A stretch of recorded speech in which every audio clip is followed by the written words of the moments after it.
Patay ang isang babae matapos na maapakan ng dump truck sa Zone 1, Barangay Hilamunan, lungsod ng Cabancalan, Negros Occidental, Huwebes ng tanghali, Mayo 29.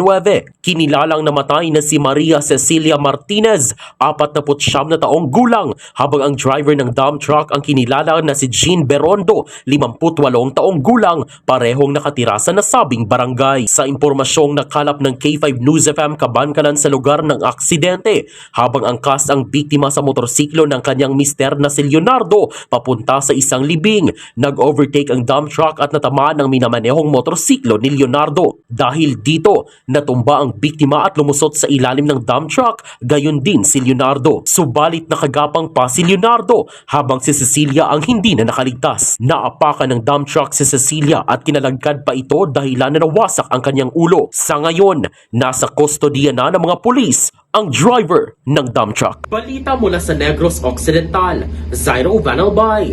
Para sa Kampiyon na Balita, Serbisyo Publiko at Kasiyahan sa Negros, K5 News FM. K5 News FM.